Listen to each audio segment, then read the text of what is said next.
Et bonsoir tout le monde, c'est Trintini, comment vous allez? Aujourd'hui, une nouvelle vidéo sur Run8. Comme vous pouvez voir sur cette belle petite image, nous allons travailler aujourd'hui avec des SD70 ACE, ou AC, comme on pourrait dire. Donc des SD70 ACE ou SD70 ACE, comme ils disent en anglais.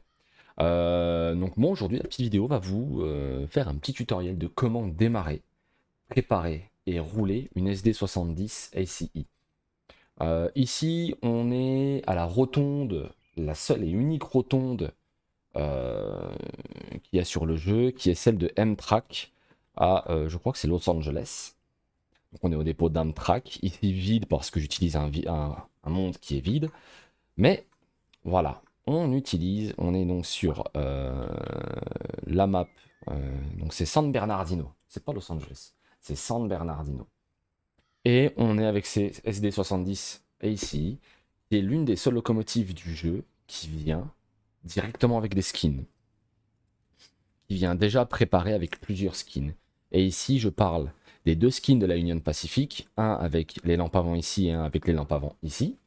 La NS, la BNSF et la CSX. Vous pouvez bien évidemment acheter les autres, c'est les Heritage Units, qui sont, je crois, la maudite somme de 20 €, quelque chose dans le genre. Aujourd'hui, je vais vous apprendre à les démarrer, à les rouler avec le Rail Driver que vous venez de voir apparaître ici. Rail Driver, c'est un petit bijou qui a été inventé, que vous pouvez encore acheter aujourd'hui, qui est achetable, qui n'est pas donné, mais ça se trouve encore, ça se commande encore, si je dis pas de bêtises. Qui permet, en fait, c'est un simulateur pour le train. Ça se connecte avec tout, ça va sur tous les jeux quasiment. Celui-là est plus tout jeune parce que carrément il venait avec un CD. Un CD, les amis, j'ai jamais vu ça. Un CD, et ouais, c'est la première fois que j'ai ça. Et donc sincèrement, ça fait presque un an que je joue avec sur Run8 et j'en suis très heureux. Ça marche bien, ça fonctionne bien. Et, je n'ai jamais été déçu du bazar. Voilà, et tout fonctionne, tout est magnifique. Donc aujourd'hui, je vais démarrer la CSX, tiens, on va jouer avec la CSX. Donc on est arrivé sur le jeu, vous devez prendre contrôle de votre machine. Donc déjà, bon, ça c'est Renai dans toute sa splendeur. Voilà, la machine se présente ainsi. Donc c'est 4500 chevaux, la locomotive. Ici donc SD70 ACE, ici c'est donc la CSX. Les miennes n'ont pas de skin pour le moment, elles n'ont pas de skin modé en tout cas, ce sont des locomotives qui ont les skins de base du jeu. Les portes s'ouvrent, tout s'ouvre, et donc quand vous faites E ici. Ah ah, bonjour, je peux vous aider? D'accord. J'ai pas compris ce qui s'est passé. Mais voilà. Si je dis pas de bêtises, je peux ouvrir la porte. Bon, je ne peux pas. C'est pas grave. Et il me semble qu'on peut ouvrir la porte sur certaines locomotives sur Run8. Donc pour commencer, vous allez prendre votre locomotive, vous allez cliquer dessus. C'est tout à fait normal. Et vous allez activer, donc il faut bien faire attention qu'ici, vous soyez exactement là-dessus. Que votre switch d'isolation soit sur Start. Et que vous faites ceci. Voilà, et ici vous allez démarrer votre locomotive en fait.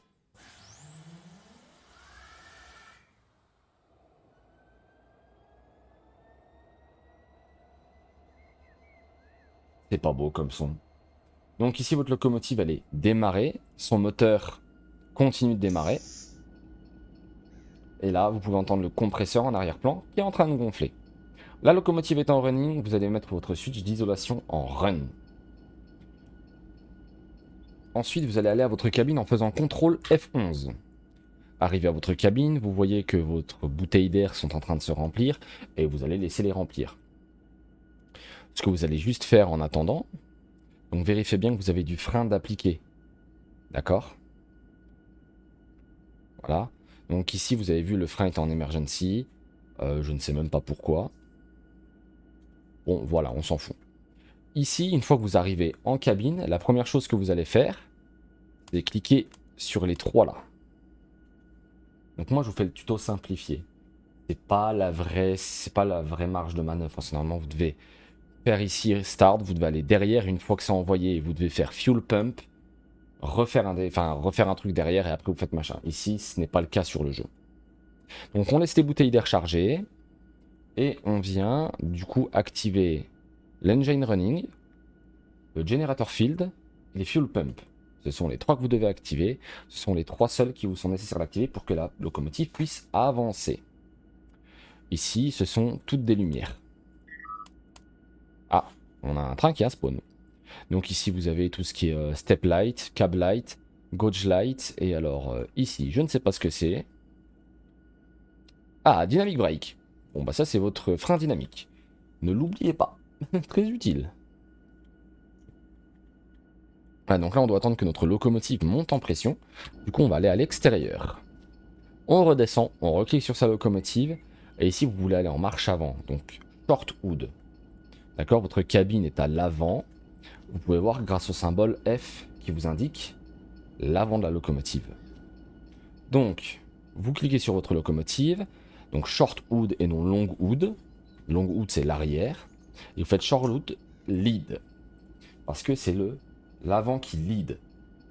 Donc short hood lead. Si jamais vous voulez faire du long hood lead, donc vous voulez être à l'avant du train mais avoir votre machine retournée, ça sera long hood lead. Single middle, c'est uniquement si elle est entre 2 locomotives. Short hood trail, c'est au cas où votre locomotive se fait tirer. D'accord? Donc short hood trail. Et short hood, long hood trail, c'est au cas où votre locomotive est dans ce sens, que les wagons sont accrochés à l'avant. Et donc du coup, c'est l'arrière qui est en queue de train. Ici, votre machine est quasiment, on va dire, démarrée. La plupart du temps, les machines auront un symbole qui sera son numéro. Donc ici, moi je vais la renommer CSX 4837. Mais souvent, elle va avoir le nom du train qui lui est attribué. MCWFRV ou autre chose. Vous avez vos stats. Donc gear ratio, engine hours 4682, turbo, water. Vous pouvez regarder à tout. Vous pouvez lui donner un nom en cas de bad order card. Donc ça veut dire qu'en gros, s'il y a un problème sur la locomotive, selon les serveurs, vous allez remplir ce qu'on appelle une bad order card. Vous mettez votre nom et le problème, et de toute façon, il y aura ici quelque chose. Et les notes, bah c'est des notes. Voilà. Donc on revient à l'intérieur, on regarde, main à 55, et donc on attend vite fait. Ici, ben, on va y aller en timelapse, vous allez voir tout. Souvent, c'est entre 90 et 120 PSI, souvent le train. Donc là, petit timelapse, vous allez regarder de tout charger.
Bon, de retour.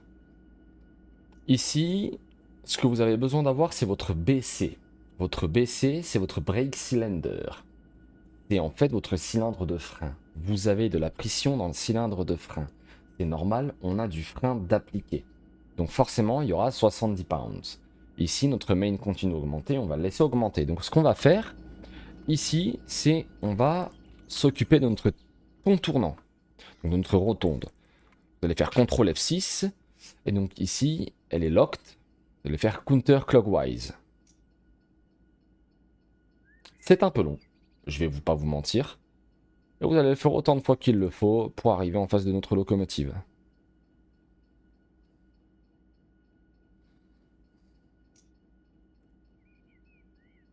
C'est long. C'est très long. Et une dernière fois. Et en plus, on est en face d'une voie, si je dis pas de bêtises. Voilà, on va pouvoir sortir directement via le dépôt. Voilà. On va refaire CTRL F11. Ici, donc on peut pas la délock, ok.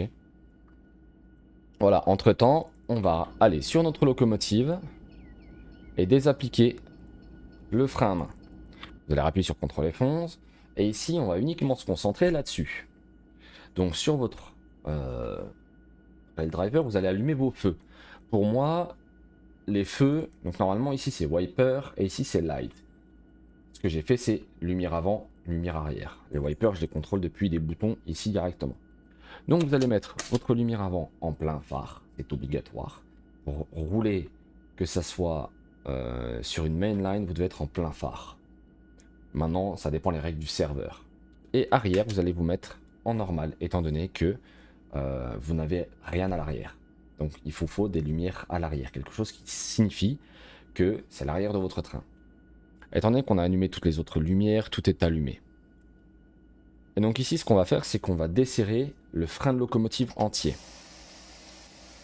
Donc là, comme vous voyez, brake pipe vient de monter à 90 pounds. Equalizing réservoir, c'est votre réservoir d'équalisation. Et le flow, c'est actuellement le nombre de cubic feet par minute qui passe dans vos tuyaux. Comme vous voyez, votre main est à 118 et votre BC à 71. Vous allez pousser votre... bref, le truc qui vous fait aller en marche avant et en marche arrière. Donc votre reverseur, donc actuellement ça s'appelle le... Je marquerai le nom. Vous allez venir appliquer un notch 1 de puissance et vous allez venir desserrer gentiment votre frein. Et comme vous voyez, le brake cylinder baisse en même temps que vous. Donc en fait, quand vous allez desserrer vos freins, vous allez enlever la pression qu'il y a dans les freins. Et vous avez actuellement votre accélération et votre décélération directement sur le menu. Et dès que vous remettez du frein, vous voyez, brake cylinder, quand vous allez jusqu'en haut, vous pouvez avoir 71 pounds. Et ici, votre frein principal de locomotive va s'afficher ici sur... Donc, par exemple, vous voulez aller à 77 pounds, sur votre réservoir d'égalisation, vous allez avoir la pression demandée, et sur votre brake pipe, donc vos tuyaux d'air, vous allez avoir la pression réelle. Ici, on les repasse à 90. Et donc là, on va refaire un Shift F12 parce que nous sommes sur notre plaque tournante. Je pourrais même avancer un tout petit peu.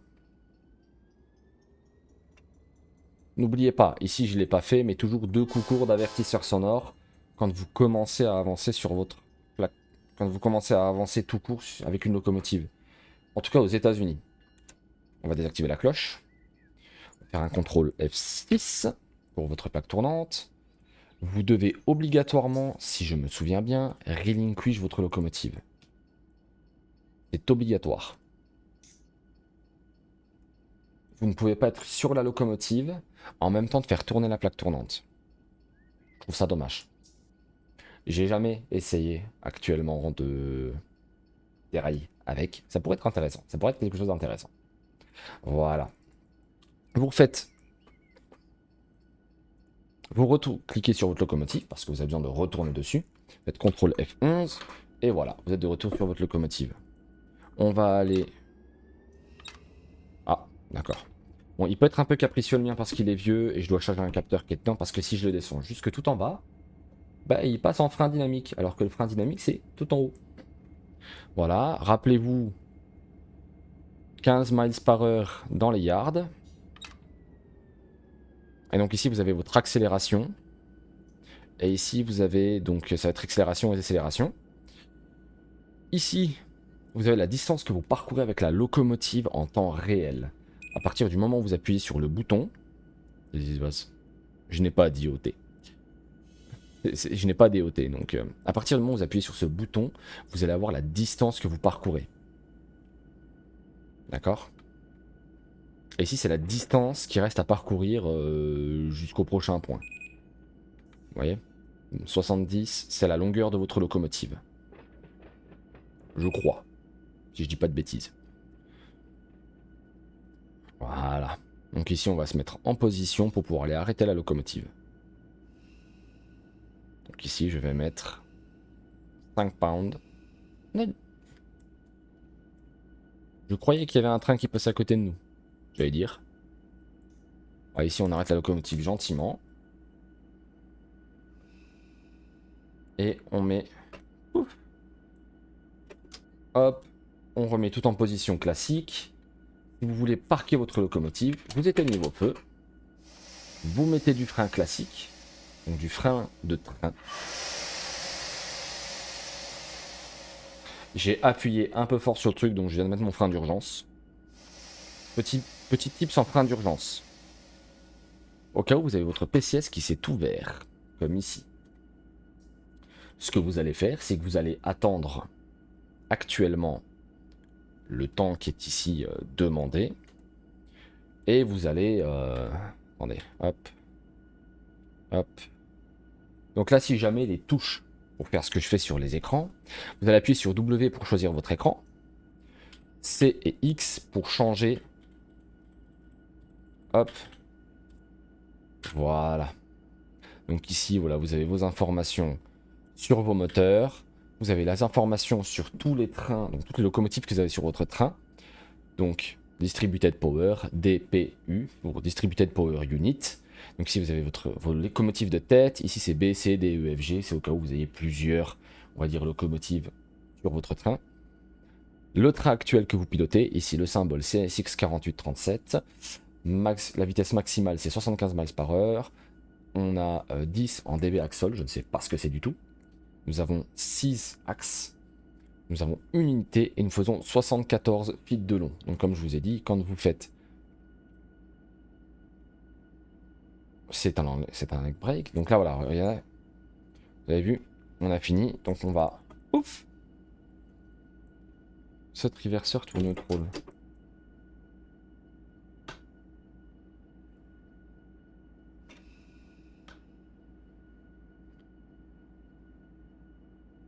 Quoi? Ah, vous voyez, c'est la première fois que le truc. Donc on fait ça. Et... Haha. Pourquoi?